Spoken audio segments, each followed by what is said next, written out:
I perched on the frayed edge of my thrift store sofa, cocooned in a faded quilt that still carried the faint scent of peppermint from last winter's candle spill. The room was dim, lit only by the flicker of cheap fairy lights looped around a scrappy 4-foot spruce I'd hauled up 3 flights of stairs alone. It wasn't much, lopsided, adorned with mismatched trinkets scavenged from flea markets, but it was mine. Tonight, it was the only glow in my apartment. Outside, the faint hum of celebration leaked through the walls, neighbors' laughter, the clink of toasts, someone butchering jingle bells on a guitar. I tried to let it warm me, to pretend it didn't ache, but the quiet in my chest was louder. This was my 4th Christmas ghosted by my family. No call, no text, not even a half-hearted e-card. The first year, they claimed a miscommunication. The second, they didn't want to bother me. The third, they just forgot to pretend. This year, nothing but silence. Until my phone vibrated, sharp and sudden, slicing through the stillness. My pulse spiked. Maybe someone remembered. Maybe this was the moment they'd show up. But when I swiped it open, all I saw was an email. Subject: Family Holiday Expenses, Your Contribution. Attached was a PDF. I opened it, and there it was, in crisp Times New Roman. Winter Gala Cruise Invoice. Total $7,500. Your share, $2,500 due by January 10th.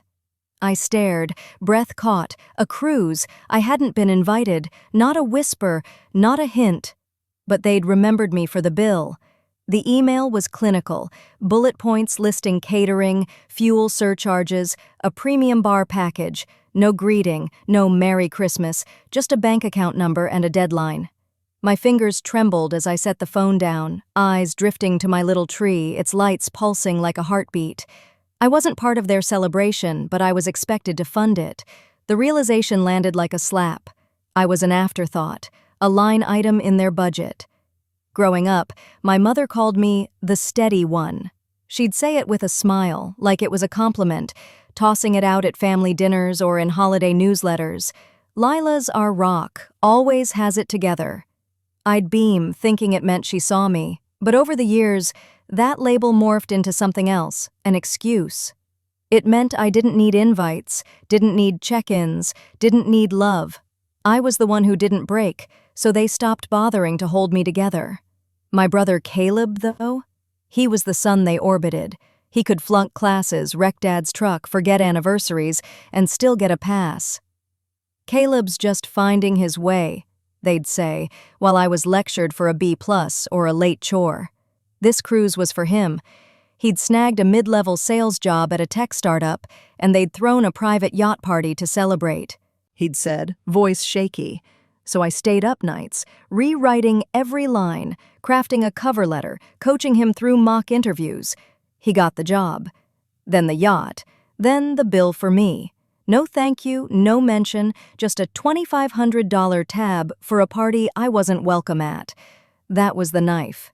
Not the money, not the exclusion, but knowing I'd poured myself into someone who'd never return the favor.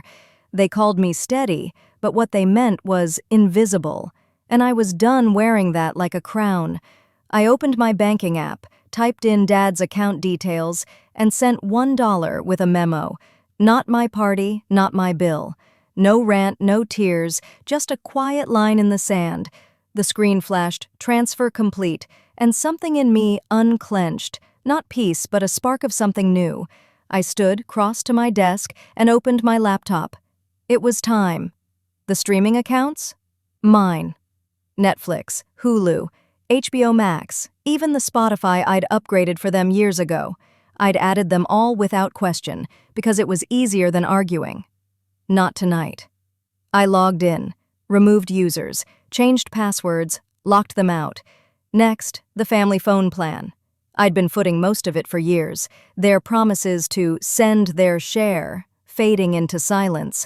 I canceled their lines. Then the credit cards. The ones I'd opened for emergencies that became their grocery runs and weekend getaways. I froze them, requested new numbers. Each click felt like shedding skin I'd outgrown. By 1 a.m., the apartment was still, my tree's lights casting soft shadows. I wasn't angry. I wasn't sad. I was free. Morning brought the fallout. Mom texted first. "Lila, Hulu's not working. Did you do something?" No hello. No holiday wishes. Then Dad's voicemail, clipped and annoyed. "There's an issue with the phone plan. Call me." Caleb flooded the group chat. "What's this about, Lila? Amazon's down, cards aren't working. This is low even for you." Low.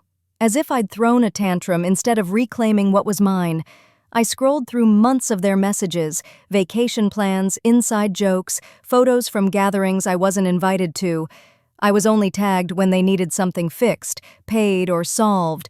I muted the chat and let their words dissolve into silence. A week later, a call from an unknown number.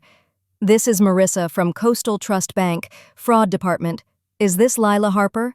I confirmed, wary. She explained someone, my parents, had reported unauthorized locks on my credit cards. I laughed, sharp and involuntary. "No fraud," I said. "I'm the account holder. I froze them because they were using my cards without permission. That's done now." Marissa paused, then said, "Got it. I'll close the report. Take care, Lila." Her voice held a warmth that caught me off guard, like she understood more than she said. By New Year's Eve, I was alone, but not lonely. I slipped into a cozy sweater and walked to a quiet diner downtown, its windows glowing against the frost. I ordered a burger, fries, a glass of Pinot Noir, and savored every bite, phone face down. At midnight, the room hummed with soft cheers. I raised my glass to no one, toasting the woman who'd stopped waiting for a seat at a table that never had room for her. Mid-January, an email from Dad. Subject: "Let's clear the air." It was short, polished, dripping with faux concern. Family stays united, even through rough patches. No mention of the cruise, the invoice, their silence. No apology, just a plea to keep things together. I replied with 5 words. "Why didn't you choose me?" I didn't expect an answer. I didn't need one. They didn't miss me. They missed my utility, the daughter who paid, who fixed, who stayed quiet. But I wasn't their anchor anymore. I was Lila, and I was enough.